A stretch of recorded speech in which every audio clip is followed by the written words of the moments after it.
Dieu ne m'a pas parlé, 20 ans au couvent, d'Anne Pontillet, paru en 1998. Les parents d'Anne, chrétiens convaincus, désiraient qu'une de leurs filles aille au couvent. Le papa passait plus de temps avec les prêtres qu'avec sa famille. Anne faisait siennes les paroles que le Christ adressait à ceux qu'il appelait à devenir ses disciples. Elle les installait dans son cœur et dans sa mémoire. Elle posait régulièrement des questions à l'aumônier responsable du cours de religion. Questions du genre « Si Dieu est amour, comme vous le dites, pourquoi y a-t-il tant de mal et de souffrance sur la terre? Qu'est-ce que la foi? Parlez-moi des différentes religions. Pourquoi être catholique plutôt qu'autre chose ?» Plus tard, à 18 ans, Anne voulait une vie pure, occupée généreusement par un idéal, au service de quelqu'un que l'on appelait l'amour, et dont le prénom était Jésus-Christ, Fils de Dieu.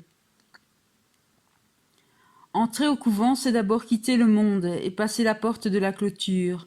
C'est une sorte de mort. On laisse les siens, la liberté, les bonnes choses de la vie, les amitiés, les amours, le monde et sa beauté. De l'autre côté, il y avait le silence, l'inconnu, l'austérité, la règle. Dès les premiers jours, je fais l'apprentissage de l'austérité en tout, du silence, de la prière continuelle, de la solitude et du manque. À cette époque, j'ignore encore la force des pulsions profondes, la nécessité d'en tenir compte, la sagesse qu'il y a à savoir qui l'on est, ce dont on ne peut se passer sans se détruire, ce dont on a besoin pour se construire, voire s'accomplir. Alors, je crois pouvoir dominer mon corps, mon affectivité, mes sentiments, pour poursuivre ma voie spirituelle. Je veux atteindre un idéal en me dépassant sans vraiment m'assumer. Je crois devoir faire ce qui est mieux dans l'absolu et non ce qui est le meilleur pour moi, que je ne connais pas encore. Faute d'avoir compris tout cela, je m'engage à 20 ans dans une impasse tragique. Avec le temps, l'amour pour autrui m'est devenu un sujet d'angoisse et de refoulement, ou bien il m'est un devoir qui m'impose de m'oublier, de rendre service, mais jamais une possibilité de recevoir ou d'échanger.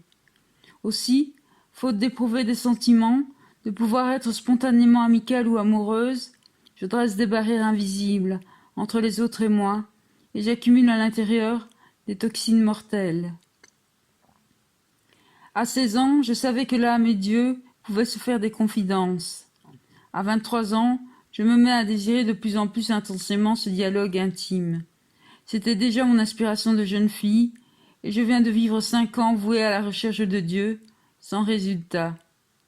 Son silence m'est devenu insupportable. Alors, dans le vide de mon cœur de jeune femme, de tout l'élan de mon corps affaibli et solitaire, j'appelle cette présence vivante à chaque instant. Je suis, je l'affirme, une jeune femme normalement faite pour vivre et aimer. Or, cette existence m'interdit l'un et l'autre. Au regard de tout ce que je sais de Pierre, du travail poursuivi dans les stages qu'il a élaborés, il m'apparaît comme un maître fiable, un psychologue qui a fait ses preuves, et cela pèse d'un grand poids. Il y a dans ses paroles quelque chose dont je dois tenir compte. Tant pis si cela me bouscule, mais je ne peux pas ne pas entendre.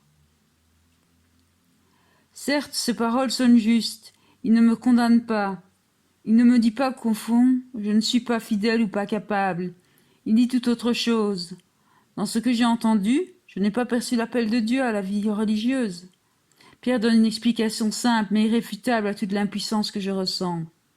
Il n'y a pas de vocation, donc il n'y a pas la force au niveau de l'être. Grâce à cela, je peux me défaire de toute culpabilité, tout sentiment d'échec, d'incapacité, voire de nullité, et cela me fait du bien. Seule la vérité peut me faire tant de bien, me dis-je, et me revint alors cette parole du Christ que j'ai tant méditée. La vérité vous rendra libre. Mon médecin m'invite maintenant à changer de comportement, à prendre confiance en moi, à ne plus me considérer comme une malade. Les visites que je lui rends me libèrent de l'angoisse, de la dépression. Les cachets en effet ne sont plus nécessaires. Voir clair, écrire et parler, réenvisager l'avenir autrement, cela seul me redresse, doucement.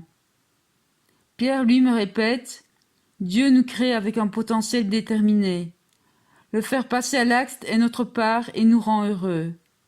Autrement dit, nous épanouir est le seul droit et le seul devoir que Dieu nous impose. Vivre notre être en docilité à lui, voilà le chemin du bonheur. Ma question a toujours été, ai-je reçu cet appel particulier de Dieu? Au fil des mois, j'y ai réfléchi.